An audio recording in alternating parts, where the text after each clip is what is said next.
اعوذ باللہ من الشیطان الرجیم بسم اللہ الرحمن الرحیم وأذان من اللہ ورسولہ إلی الناس یوم الحج الأکبر ان اللہ بریء من المشرکین ورسولہ فإن تبتم فهو خیر لکم وإن تولیتم فاعلموا انکم غیر معجز اللہ وبشر الذین كفروا بعذاب ألیم إلا الذين عاهدتم من المشركين ثم لم ينقصوكم شيئا ولم يظاهروا عليكم أحدا فأتموا إليهم عهدهم إلى مدتهم إن الله يحب المتقين۔ اور اعلان ہے اللہ اور اس کے رسول کی طرف سے عام لوگوں کی طرف بڑے حج کے دن۔ اعلان یہ ہے کہ بے شک اللہ تعالی بیزار ہے شرک کرنے والوں سے اور اس کا رسول بھی بیزار ہے، بس اگر تم توبہ کر لو بس وہ تمہارے لیے بہتر ہے، اور اگر تم روح گردانی کرو تو جان لو کہ تم اللہ کو عاجز نہیں کر سکتے، اور خبر سنا دو ان لوگوں کو جنہوں نے کفر کیا دردناک عذاب کی، اگر وہ لوگ جن سے تم نے معاہدہ کیا ہے مشرکین میں سے پھر انہوں نے کمی نہیں کی تمہارے ساتھ کسی چیز کی اور نہ مدد کی انہوں نے تمہارے خلاف کسی کی، بس پورا کرو ان کے ساتھ ان کا عہد ان کی مدت تک، بے شک اللہ تعالیٰ پسند کرتا ہے تقوی اختیار کرنے والوں کو۔ سامعین کرام، اللہ سبحانہ و تعالیٰ کے فضل و کرم سے سورۃ التوبہ کی آیت نمبر 3-4 کی تلاوت ترجمہ آپ حضرات نے سماعت فرمایا۔ یہ آیت مقدسہ اذان من اللہ ورسولہ الی الناس یوم الحج الاکبر ان اللہ بریء من المشرکین ورسولہ، یہ تشریح ہے اس صورت کی پہلی آیت کی براءۃ من اللہ ورسولہ کی۔ اللہ رب العزت نے ارشاد فرمایا کہ میں اللہ اور میرے رسول حضرت محمد مصطفیٰ صلی اللہ علیہ وسلم کی طرف سے اعلان کر دو۔ کس دن میں؟ یوم الحج الاکبر، حج اکبر کے دن میں۔ یا اللہ کون سا اعلان؟ کہا ایسا زبردست یہ اعلان کرایا جا رہا ہے رہتی دنیا تک یہ اعلان ہر کوئی سنتا رہے گا۔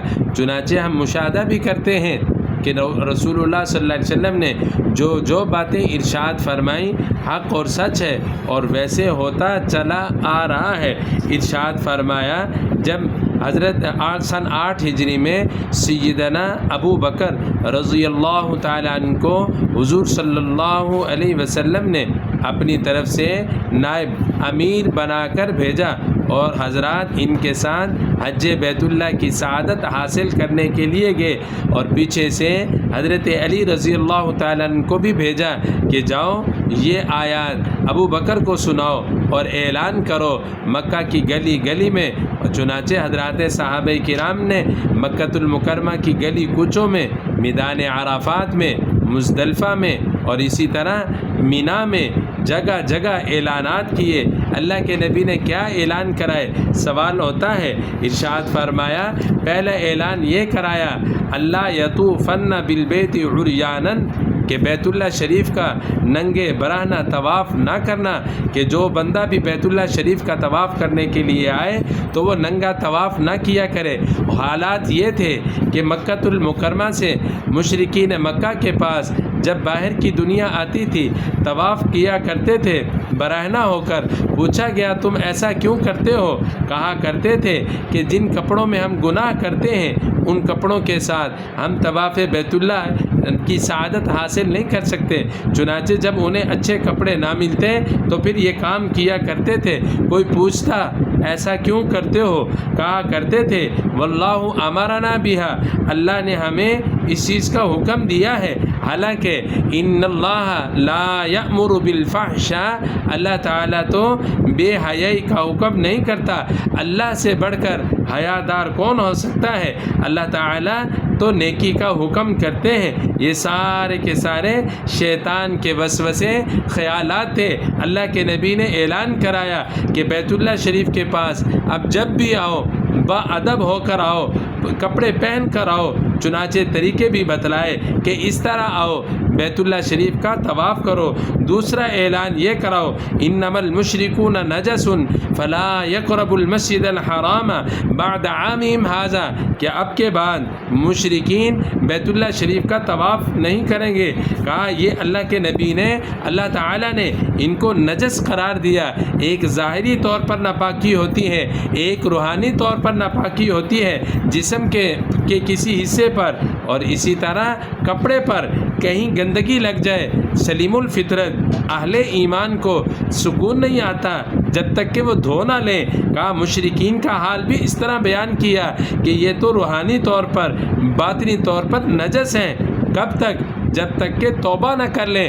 ہاں، اللہ تعالیٰ سے توبہ کر لیں، اللہ گناہ کو معاف فرما دیتا ہے۔ تیسرا اعلان کرایا، لا يدخل الجنت الا مؤمن، مقام رحمت، بہشت میں قیامت کے دن صرف اہل ایمان داخل ہوں گے۔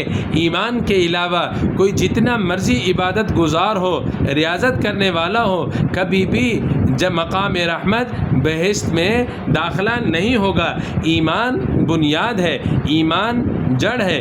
ایمان لانے کے بعد پھر اس کے بعد جتنے اعمال کر رہا ہے، جنت میں اس کے اتنے ہی درجے بلند ہو رہے ہیں۔ ارشاد فرمایا، تم نیکی کرو، تمہاری نیکیاں اللہ ضائع نہیں کریں گے۔ کسی کے ساتھ تم بھلائی کرو، اللہ تمہیں بھلائی کا بھی اجر عطا فرمائیں گے۔ یہ سارے کے سارے اللہ کی جانب سے وعدے مقرر ہیں۔ رسول اللہ صلی اللہ علیہ وسلم نے بیان بھی فرمایا کہ اللہ تعالیٰ کے کیا کیا وعدے ہیں، کہ جو لوگ اچھے اعمال کرتے ہیں اللہ تعالیٰ ان کو کیسے دنیا میں، قبر میں، حشر میں عزتوں سے مالا مال فرمائے گا۔ قریب میں ایک صاحب قادیانی تھا، بڑا ہی سمجھدار، اور ایسے ہی اپنے آپ کو بڑا ہی عقل والا سمجھا کرتا تھا، اور ان کے ہاں مہم چلتی ہے کہ تم مسلمانوں کو قادیانی بنا دو۔ چنانچہ اس نے بھی سوچا کہ میں بھی کسی کو قادیانی بناؤں۔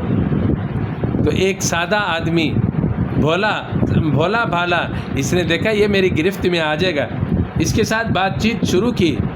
اللہ کی قدرت، اس کو کیا گرفتار کرنا تھا، اس نے اس کو گرفتار کر لیا۔ حضرت زماد رضی اللہ تعالیٰ عنہ کے بارے میں ملتا ہے، حکیم تھے، مکہ سے باہر رہا کرتے تھے۔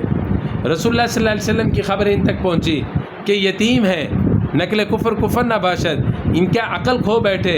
کہا میرے پاس تو بڑے ہی نسخے ہیں، میں حکمت کا بادشاہ ہوں، میں جاتا ہوں مفت ان کا علاج کر کے آؤں گا۔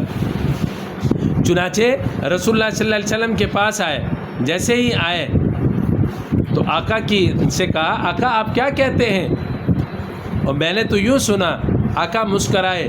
آقا نے خطبہ جمعہ کے شروع میں جو حصہ پڑھا جاتا ہے تلاوت کر کے سنایا، الحمدللہ نحمده ونستعینه ونستغفره ونؤمن به ونتوکل علیہ ونعوذ باللہ من شرور انفسنا ونعوذ باللہ من شرور انفسنا ومن سیئات اعمالنا من یهده اللہ فلا مضل له۔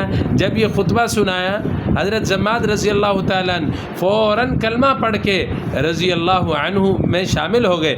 کہا بھلا ایسا کلام کوئی بندہ نہیں کہہ سکتا جس کی عقل خراب ہو۔ واقعی آپ اللہ کے نبی ہیں اور اللہ کی جانب سے آپ کی طرف وحی اترتی ہے۔ کلمہ پڑھا، ایمان میں داخل ہوئے۔ میں عرض کر رہا تھا، قادیانی نے بھی ایسے ہی بھولے بھالے آدمی کو پکڑنے کی کوشش کی۔ اس کے پاس آئے، بات چیت ہونے لگی، نزول عیسیٰ کے متعلق بات چلتی رہی۔ مسلمان کو جلدی تھی۔ مسلمان نے ایک کتاب بخاری شریف، اس میں سیدنا عیسیٰ علیہ السلام کے متعلق مضمون، کہا یہ پڑھو، خود بھی پڑھو، بیوی کو بھی کہو کہ وہ بھی پڑھے، 6 دن کے بعد آؤں گا، اچھی طرح یاد کرو، سمجھو، پھر گفتگو کریں گے اس موضوع پر۔ کہا جب فارغ ہو کے 6 دن کے بعد آئے، بات شروع ہوئی۔ کہا میں بات شروع کرنے سے پہلے ہی ایمان لاتا ہوں۔ پوچھا کیسے، کیا وجہ بنی؟ کہا اس میں لکھا ہوا ہے، امام الانبیاء نے قسم اٹھا کر کہا کہ قرب قیامت سیدنا عیسیٰ علیہ السلام تشریف لائیں گے، تو جب بڑے نبی قسم کھا کر کہہ رہے ہیں کہ عیسیٰ علیہ السلام تشریف لائیں گے، تو یہ چھوٹا نبی جسے ہم کہتے ہیں کہ قادیانی نبی ہے، تو اس کی بات تو جھوٹی ہوئی، سچی کیسے ہو سکتی ہے جب بڑا نبی قسمیں کھا کر کہہ رہا ہے کہ عیسیٰ علیہ السلام قیامت کے قریب تشریف لائیں گے۔ چنانچہ کلمہ پڑھ کر ایمان میں داخل ہوئے۔ پھر مصائب، ظلم و ستم شروع ہوئے۔ ایک مرتبہ اماں نے لالچ دینے کی کوشش کی، کہا تمہیں کتنے پیسے ملتے ہیں، جتنے پیسے ملتے ہیں اس سے زیادہ مجھ سے لے لو لیکن واپس آ جاؤ۔ کہتا تھا اماں اسلام قبول کر لیا ہے، اسلام پر سودا بازی نہیں کیا کرتے۔ کو کہا اماں بار بار پیشکش کرتی رہی، لیکن یہ لفظ یہی دہراتے کہ اماں اسلام پر سودا بازی نہیں کیا کرتے۔ اللہ ہمیں بھی توفیق نصیب فرمائے، اسلام پر استقامت عطا فرمائے۔ اللہ کا شکر ادا کرنا چاہیے، اللہ نے ہمیں مسلمانوں کے گھروں میں پیدا فرمایا، اور پہلی آواز جو ہمارے کان میں پڑی وہ اللہ اور اس کے رسول کے نام کی پڑی، لا الہ الا اللہ محمد الرسول اللہ، لا الہ الا اللہ محمد الرسول اللہ۔ اللہ استقامت بھی نصیب فرمائے اور آخر وقت میں خاتمہ بالخیر بھی فرمائے۔ چوتھا اعلان یہ تھا فسیحوا فی الارض اربعۃ اشہر، کہ ان کے لیے 4 ماہ ہیں، سوچ سمجھ لیں، پھر سوچ سمجھنے کے بعد خود ہی فیصلہ کر لیں ایمان قبول کرنا ہے یا ان کے ساتھ اعلان جنگ ہے۔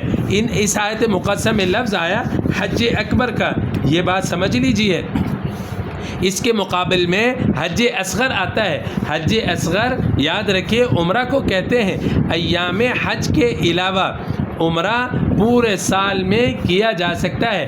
حج اکبر حضرت عبداللہ ابن عباس رضی اللہ تعالیٰ عنہ فرماتے ہیں، رئیس المفسرین ہیں کہ قرآن کی تفسیر میں بڑی ہی مہارت رکھنے والے، ان سے پوچھا گیا یوم الحج الاکبر اس سے کیا مراد ہے؟ کہ فرمایا یوم النحر، 10ویں ذی الحجہ کا دن مراد ہے، کہ اللہ تعالیٰ کا شکر ادا کرو کہ اس دن میں حج کے افعال مکمل ہوئے، اس وجہ سے اسے حج اکبر کہا جاتا ہے۔ اور حج ہوتا ہی اکبر ہے، بس عوام میں یہ بات چل پڑی، کہتے ہیں کہ 9ویں ذی الحجہ یوم عرفہ اگر جمعے کے دن میں ہو تو اسے حج اکبر کہتے ہیں۔